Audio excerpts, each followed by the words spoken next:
right. Hi, everybody. My name is Travis Saunders out here, so we're getting ready for bed.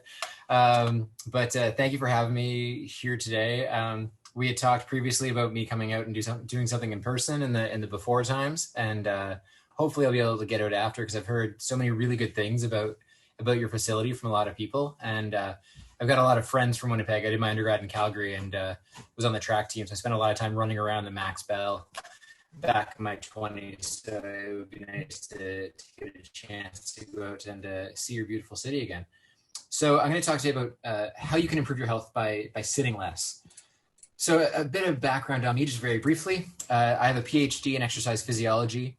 So I got my degree from the University of Ottawa, but all my research was actually at the Children's Hospital of Eastern Ontario, which is the Children's Hospital for Eastern Ontario and Western Quebec. I'm currently an associate professor at the University of Prince Edward Island. I was the sedentary behavior content expert for Canada's recent 24-hour movement guidelines, and I'll talk about them a very brief bit. But hopefully you might have heard about these recently. They were in the news in October that Canada just released brand new guidelines covering physical activity, sedentary behavior, and sleep. So I'll talk about that a little bit.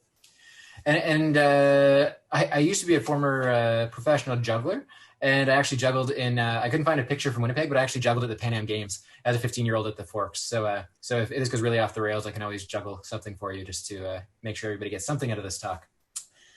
So before I get going, I want you just to take a second and think about how much time you spend sitting on a daily basis. And this can be a little bit tricky to quantify. But if you could just think through your day and think, how much time do you spend sitting? Is it 6 hours a day, 7, 8, 9, 10. Just get a rough guesstimate the amount of time you spend sitting. So I want you to hold that in your head, and we'll come back to it in a few slides. So here's the things I'm going to talk about in today's talk. First of all, what is sedentary behavior? Because a lot of people don't actually know exactly what we're talking about when we talk about sedentary behavior. So we'll cover that first to make sure we're all on the same page. Next, we'll talk about why it's bad for us. We used to think as long as you were getting lots of exercise, nothing else really mattered. We didn't think sedentary behavior really mattered for our health. So we'll talk about why it does matter, because I think that's really important to prevent those health impacts, to understand why sedentary behavior is bad for us. And then finally, we'll talk about some simple ways to reduce sedentary behavior, which I think is especially important. Right now with COVID, like all of you, we're in a circuit breaker lockdown right now here in PEI. So we're all spending more time, or many of us are spending more time than usual at home sitting down. And so we'll talk about some ways to break up your sedentary behavior to hopefully improve your health. So what is sedentary behavior off the start? Well, sedentary behavior, the way we define it, is that it's any waking behavior characterized by a low energy expenditure and a sitting, lying, or reclining posture. So it has to be those two things. So both a low energy expenditure, which we define as 1.5 METs, which is just a way of measuring energy expenditure. So low energy expenditure and sitting or lying down. You have to have those two things. So if we look at metabolic equivalence, this is a way that people like me like to measure calories and energy expenditure.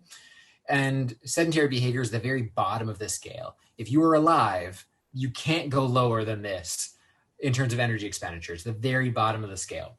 So 1.5 METs or less, this is what we consider sedentary. Once we get 1.5 to 3 METs, this is what we consider to be light physical activity. So this is what I'm doing right now. I'm standing. So standing, moving just a little bit, going for a slow walk. This is what we consider light physical activity, not exercise, but light activity. Once you get above 3 METs, we get into what we consider moderate physical activity. This is what we think of as exercise. And then finally, above 6 METs is vigorous physical activity. And like I mentioned, for 50 or 60 years, we thought that as long as you were getting some of this most days of the week, nothing else really mattered. And in the past 15 years or so, we've realized this up here, this exercise, is incredibly important. Minute for minute, it is the best thing you can do for your health. But even if you're getting exercise, if you're spending all the rest of your time sitting down, that is going to have an impact on your health. So I'm going to be talking today about focusing down here on sedentary behavior and the impact that it has on our health, even if we're active. One thing that I just want to really quickly highlight is that sedentary behavior is only talking about waking behaviors. So we're not talking about sleep. A lot of times people think, oh, well, if being sedentary is bad, I should sleep less. That's not what we're talking about at all. Everything that I'm going to say about sedentary behavior being bad, basically the opposite is true for sleep. Sleep is really, really good for us. It's really important for people of all ages. So I'm not saying that you shouldn't spend time sleeping. We're talking about waking behaviors right now. So how sedentary are we as Canadians? How much time do we spend sitting and burning very few calories? So this data comes from 2011, but recent data is very similar. When you actually measure how much time people spend moving by having them wear an accelerometer on their hip, what you see is that people spend about 9.5 hours a day sitting down. What's left, most of that is spent in light activity. So this is light activity here, a little bit of moderate physical activity, and this little slice here is vigorous physical activity, the highest level of energy expenditure. So on average, we're spending over half our waking hours sitting down. When we look at kids, we see something very similar. So for kids, they sit a bit less, but they're awake less because they sleep more. So they still spend more than half their waking hours sitting down. What's left over, most of it's light activity, a bit more moderate physical activity for kids, but very, very, very, very small slice of vigorous physical activity for the typical Canadian kid. So whether we're talking about kids or adults, we spend more than half of our day sitting down as Canadians on average. And of course, if this is the average, there are people who are spending quite a bit more time sitting than that as well. So the reason that this matters, the reason that we care about this, is that the more time we spend sitting, the greater your risk of all sorts of chronic conditions. So this is data from a large meta-analysis from 2018. And a meta-analysis, what that is it's kind of like when you boil down all the research on a topic. So you take all the studies that look at sedentary behavior and the risk of death, and you look to see what is the relationship, not just in one study, but in all of these studies. So this is all of these studies boiled down into one figure. And so down here at the bottom, you have total hours per day of sedentary behavior. So down here, somebody doesn't sit at all. And up here, you have somebody, So here you have somebody who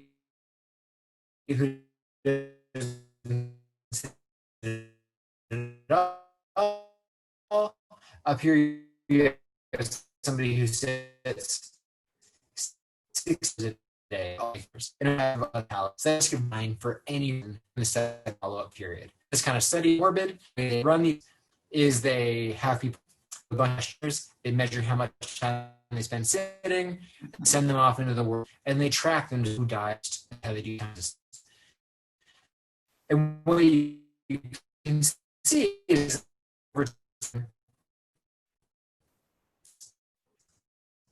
look at low level behavior, risk of death. And here, very low risk of death. And we get about our increase. And we see this in consistent studies that have high sedentary, your risk of death increases. Your overall risk of death, your risk of death from cardiovascular disease, risk of diabetes, consistently across the literature, who spend a lot sitting have a high risk of important chronic conditions. So that's for total time.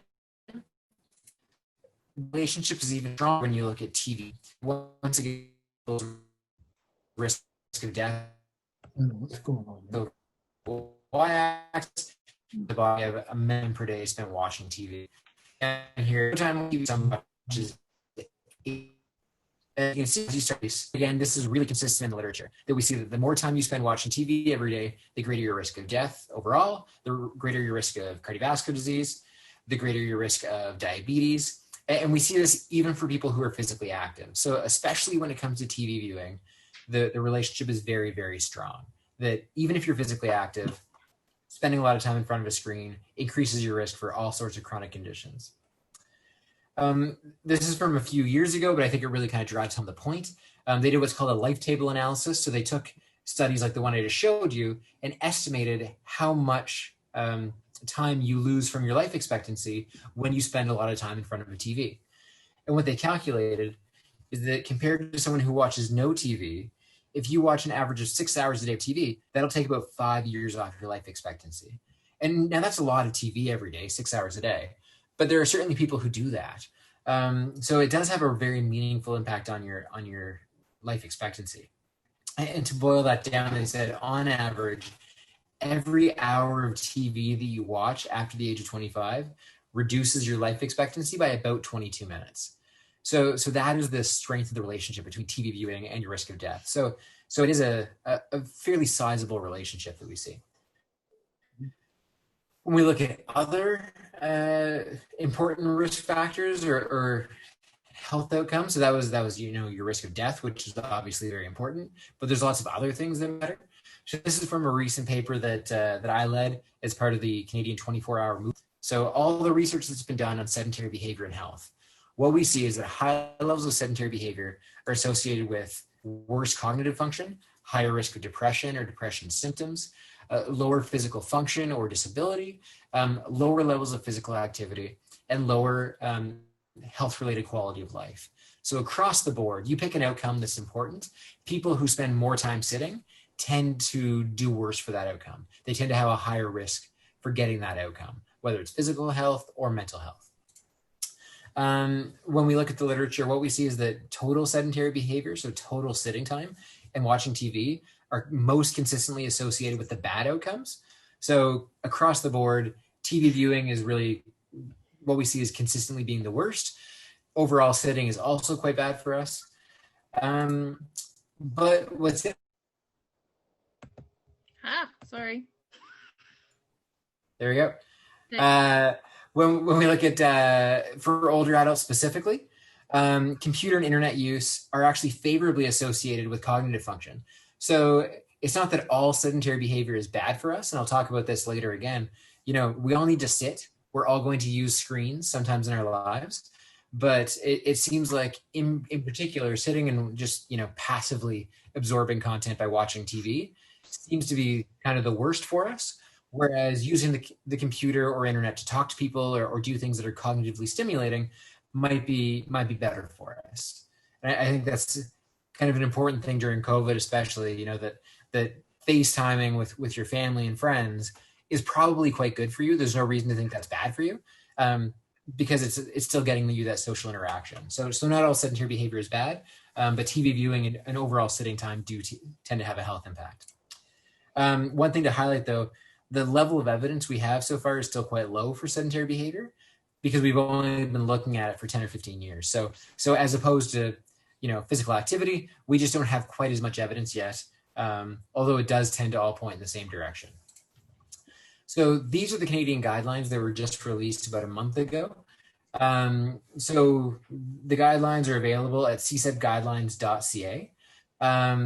So if you're interested in learning more about these, I'd highly recommend you go there. They give specific recommendations for physical activity, sedentary behavior, and sleep. For this talk, I'm only going to talk about the sedentary behavior ones. But what they say is that a healthy 24 hours includes limiting our sedentary time to 8 hours or less. That includes no more than 3 hours a day of recreational screen time and breaking up long periods of sitting as often as possible. And that's based on the evidence I just showed you, that our risk of death increases when we spend more than 8 hours a day sitting. It increases when we spend more than 3 hours a day in front of a TV. And I'll show you in a moment that research is also quite clear that breaking up our sitting time seems to be beneficial. So even if you are sitting lots, if you can break it up frequently, that's a good change that's going to impact your health in a positive way. So we've talked about what is sedentary behavior. Now let's talk about why it's bad for us. Because as I mentioned before, I think this is really important. If you want to limit that health impact, it's really important to understand why it's having this effect. So one of the most important things, and this is what a lot of my research is focused on in the past, is that sitting directly impacts our metabolic health. So as I mentioned, I come from a kinesiology background. I am an exercise physiologist. So a lot of my background was, having people with chronic conditions exercise and looking to see how exercise improved their health in various ways. And 20 years ago, we really didn't think that sitting could have any metabolic impact on our body. We thought that sitting was just the absence of exercise. And since then, what we've seen is that that's actually not the case, that sitting actually does have a number of impacts on our body that directly impact our health. And so it's not just that we're missing out on the benefit of exercise when we're sitting, it's also doing something that's different, that's bad for us. So one of the first studies that really looked at this was done in Australia. And so what they did was they looked at the impact of sitting with and without breaks. And so they had 19 overweight or obese adults come into the lab on 2 separate occasions. So one day they came in and they just sat for 5 hours. So they sat down, they didn't move for 5 hours. On another day they came in, they sat for 5 hours, but every 20 minutes they took a light walk break. So not exercise, just walking at a light pace, about 3 kilometers an hour. And I was going to show you what that looks like, but I'm going to move out of the screen too quickly, so I won't bother. But just a light walk. So again, not exercise. And what they did was at the end of that day, throughout that day, they looked at their glucose and insulin response to basically McDonald's milkshake. So basically they had these people consume a large McDonald's milkshake, and they took blood samples throughout the day to see what happened to their blood sugar and their insulin levels. And so this is what they saw from those results. So this is their insulin level on the day where they sat for 5 hours. These are their insulin levels on the day where they broke it up every 20 minutes with a light walk break. And it's about a 20% difference. And just to highlight this for you, like if you had a drug that could reduce insulin levels by 20%, you would be worth literally billions of dollars. Like this is a huge, huge impact on insulin levels just by breaking up sitting. So this was not a large amount of walking. It added up to, 20 or 30 minutes over the course of the day. But just by breaking up that sitting, it had a very, very large impact on insulin levels. When you look at glucose levels, it's the exact same thing. So if you're someone who's concerned about your blood sugar levels, just think about this, that if you interrupt your sitting time throughout the day, in this study, this reduced their glucose levels throughout the day by 20%. Again, it was not doing exercise throughout the day, but just getting up and doing a 2-minute light intensity walk break. And this is not I didn't cherry pick this study. This is not an outlier. We did a systematic review a couple years ago where we showed this is a consistent finding. When you break up your sitting time, you lower your blood sugar and you lower your insulin levels. So if you're looking for one just very simple thing to do throughout the day, if you're spending a lot of time at home right now, you're sitting down, just break up your sitting time every 20 or 30 minutes, and it's likely to minimize at least some of the health impacts of sitting. Okay. One other interesting thing is that even though exercise is good for us, just doing a workout in the morning may not prevent the impact of all that sitting. So this is a study from some colleagues of mine in New Zealand. So they had 70 healthy adults come into the lab. So these people didn't have overweight or obesity. They were lean, healthy people. And they came in on 3 days. One day they sat for 9 straight hours. One day they sat for 9 hours, but took a light walk break every half an hour. So very similar to what I just showed you. And one day they came in, they did a 30-minute workout, so actual exercise in the morning, followed by 8.5 hours of sitting. And then once again, the outcome was basically the same as the last study. They gave them a standardized meal and looked to see their blood sugar and insulin levels after that meal. And so this figure, I'll briefly orient you to it. So here we have their insulin levels, and here we have their glucose levels. The red line is the day where they sat all day. The blue line is the day where they did the exercise just in the morning. And the green line is the day where they broke up their sitting throughout the day. And I know it's a little bit hard to see looking at it this way, but on the day where they broke up their sitting, their insulin levels were 18% lower than on the day when they did the morning workout and then sat the rest of the day. So you can see this activity breaks day is consistently the lowest line, which is where you want to be. You want to have low insulin levels. So that's great. When you look at blood sugar levels, it's even bigger. So the day where they're breaking up their sitting was 37% better on average than the day where they did the morning workout. And both of those conditions were better than the day where they sat all day. So exercise is good for you, but exercise followed up by breaking up your sitting time is even better for you. And so what we think is happening is that inside your muscle, there are glucose transport proteins that suck sugar out of your blood. And so we think that essentially when you're sitting, those glucose transport proteins stop taking sugar out of your blood. And that is what's leading to these changes. And so I'll show you a brief animation that I've made. So if you imagine that this is your muscle cell right here, and this is the blood vessel, this is the capillary that's feeding blood to that muscle cell. So when your muscle and on the edge of that muscle cell, you've got all these little vacuums. These are glucose transport proteins. And these things love to suck sugar out of your blood. So that's their job. And that's good. That's a healthy thing. That's what we want to happen. So when your muscle is contracting on a regular basis, so it's contracting, relaxing, and when that happens, it's keeping all these vacuums turned on because your body knows, okay, my muscles are contracting, they need energy, I need to keep the sugar going into those muscles. And so in that situation, when you eat a meal, sugar goes into your bloodstream and it's going to get sucked right up into your muscle, which is perfect. That is where you want it to be. That is a safe, healthy place to have that sugar after your meal. And this is not just because you're eating sugar, I should say, but when you're eating carbs, they're being broken down into sugars. So this is what's happening in your body. Now, as a result, your body doesn't need to produce much insulin because you're already sucking up all your sugar. And the job of insulin in your body is to suck sugar out of your blood into your muscles. So if your muscles are naturally doing that already, you don't need a bunch of insulin to help it out. So this is great. This is exactly what we want in our bodies. Now, when we're sitting for 3 or 4 hours, or even 1 or 2 hours at a stretch, what we think is happening is that essentially those vacuums turn off. And so now when you have a meal, the sugar's not naturally getting sucked out of your blood. It's starting to build up in your bloodstream. So this is what we see in people who have, insulin resistance or metabolic syndrome or diabetes, that the sugar is starting to build up in the blood because it's not naturally being sucked up into the muscle. As a result, your body starts pumping out a whole bunch of insulin to deal with all that sugar. So that solves the immediate problem because that insulin leads to the vacuums turning back on and the sugar going back into your muscles. But the downside is that high levels of sugar and insulin are really damaging to your body. They damage your blood vessels. They promote growth of different tissues within your body, which can lead to cancers. So you don't want to have this big tsunami of blood sugar followed by a tsunami of insulin every time you have a meal. And so this is what we think is happening in those studies I just showed you where people sit all day. We think that these pumps are turning off, which leads to a big wave of blood sugar when they have a meal, followed by a big wave of insulin. And if that's happening to you every time you eat a meal, 2 or 3 times a day, over time, that's going to be doing a lot of damage to your blood vessels, a lot of damage throughout your body, which is why we think people who spend a lot of time sitting are at greater risk of diabetes and heart disease.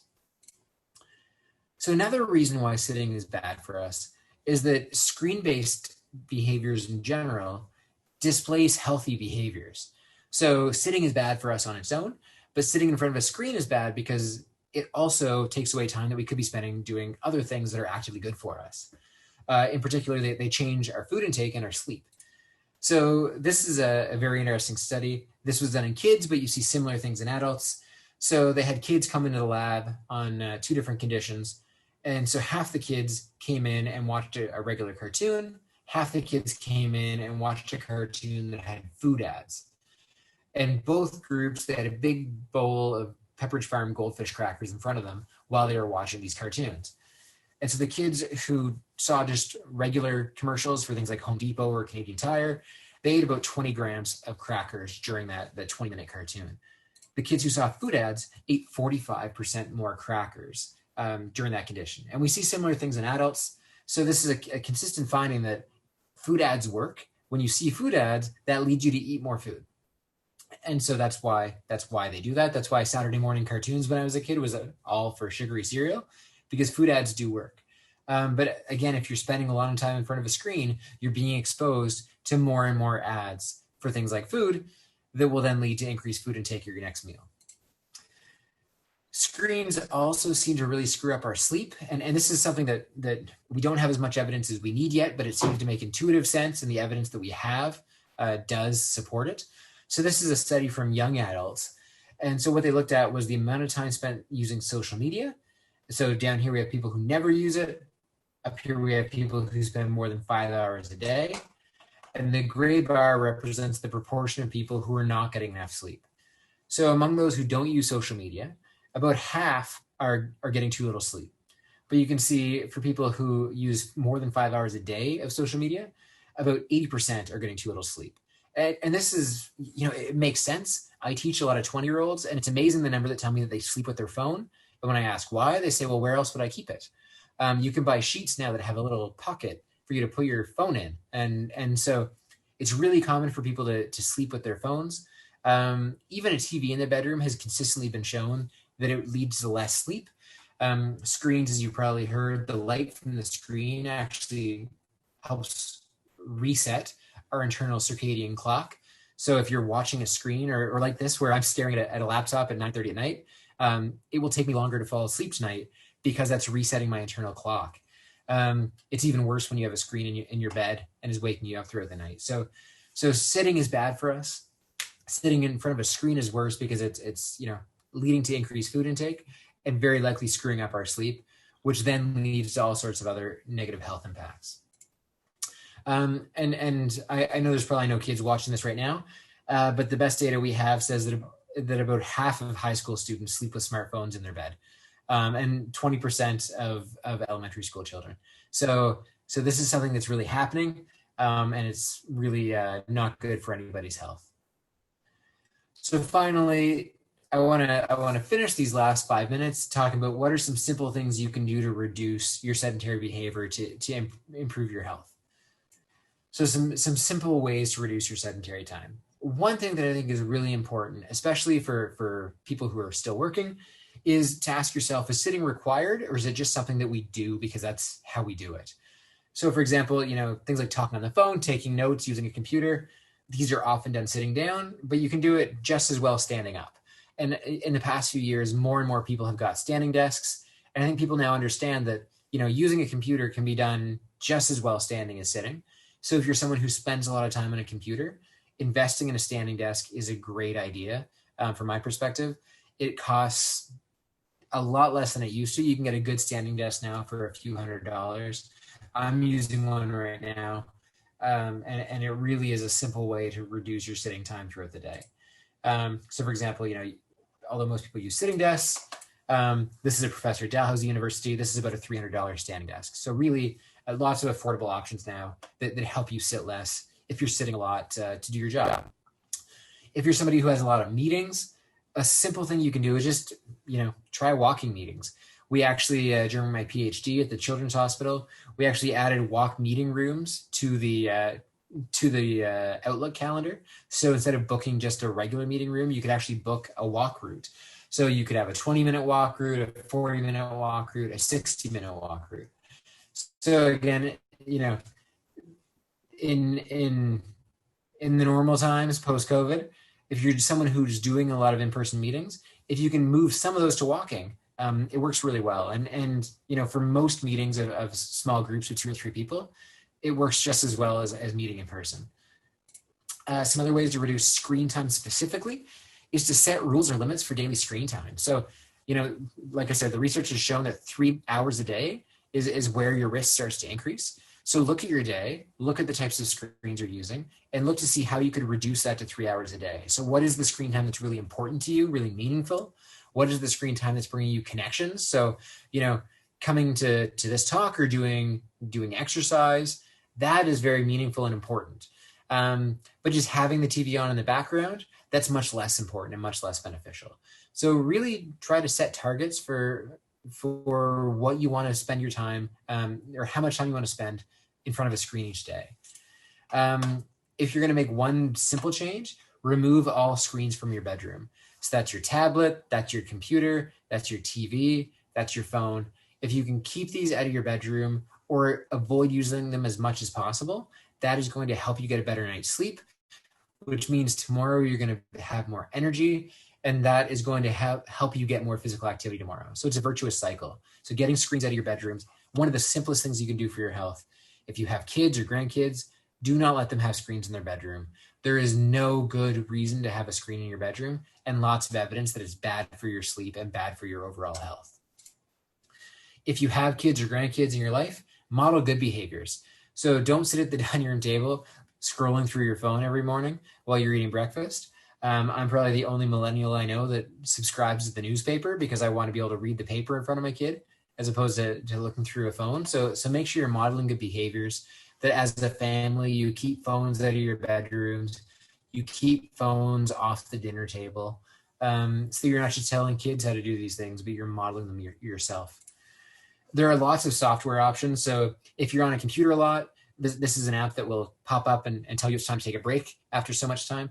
There are many other options for your smartphone, for your tablet. So if you have an Apple device, there's an app called Screen Time that will pop up and tell you you've been on your phone too much. There are lots of good options. So if you're looking for ways to reduce your screen time specifically, I would highly recommend looking into the apps that are available for your particular tablet or phone, because they are very good at telling you how much time you're on your screens and reminding you to take a break.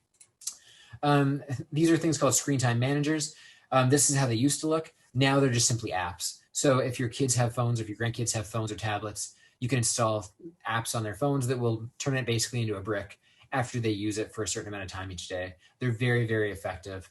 So I'd highly recommend you look at these if you're concerned about a young person in your life using screen too much. If you're like me and you have to spend a lot of time sitting down for some parts of your job, at least try and break up that sitting time. So if you're at home watching TV, try to break up your sitting by getting up during commercial breaks. You're going to have 2 or 3 breaks every half an hour. That's a great opportunity to get up, take a light movement break to break up that sitting time. If you drink lots of water, that's going to help you do that naturally. And again, there are software options for both your computer and your tablet, your smartphone, that will interrupt every so often and tell you to move. My mom's got a smartwatch, and when she's not moving enough, it'll start buzzing, and she gets up and she jogs around the apartment for a minute or two until it stops buzzing. So these things really do work. And I'd encourage you, if you have a smartwatch, to set it up so that it will actually do that for you, because it really does help. I would caution people not to take it too far. I know some people, when they hear that sitting is bad, they think, well, I should never sit down. And I'd caution you not to do that, because standing all day is not good for you either. And there's no research that says that you should never sit. We need to sit. Our bodies are meant to sit. I think the problem is that in the past, few decades, we've swung too far to the other side, where we sit too much. Sitting has become the default, where we sit all the time. You're always being encouraged to sit. Everything we do is sitting down. And so it's just having the option to stand. And so, for example, when I work with my standing desk, I usually stand for an hour or so in the morning. Then I sit down for a couple hours before lunch. Then after lunch, I start to feel antsy. I stand up for another hour or two, then sit for the last part of the day. So that is a much healthier, more natural way of doing things than simply sitting or standing all day. And so just to highlight, it's not about standing all the time. It's about sitting less, and it's about having the option to sit or stand, depending on what you feel you need at that time. Sometimes you really feel you need to get up and move. That's great. Do it. And sometimes you need to take a break, and that's okay too. But I think if we consciously create an environment in our houses and our offices that allows us to sit or stand depending on what we need, that's going to be a much healthier balance than if we're sitting all the time. So just some brief conclusions.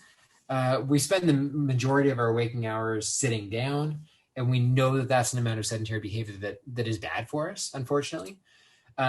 We know that sedentary behavior is consistently associated with increased health risk. In particular, screen time seems to be the worst. And the worst type of screen time is screen time just before bed and screen time in your bedroom. So if you're looking for one simple change, stop watching screens before bed and get screens out of your bedrooms. It's one of the simplest things you can possibly do that will improve your health, improve your sleep, and improve your quality of life. Finally, the good news, and the thing that I think is really exciting, is that reducing your sedentary behavior, or even just breaking it up a bit throughout the day, is likely to reduce your health risk. And this, I think, is a really positive message, because exercise is hard. It takes time, it takes money, it takes dedication, and it's incredibly good for our health.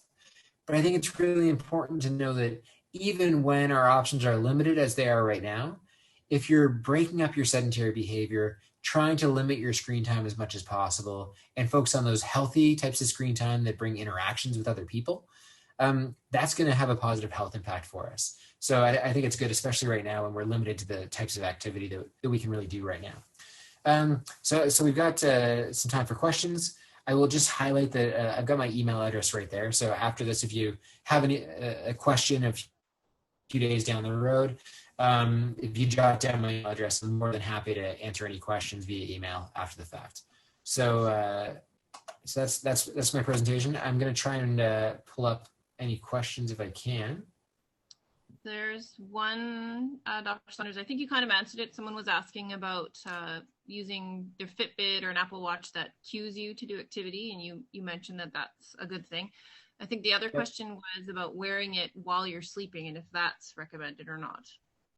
Yeah, and one thing that I didn't mention is that like these sorts of activity trackers are really, really useful.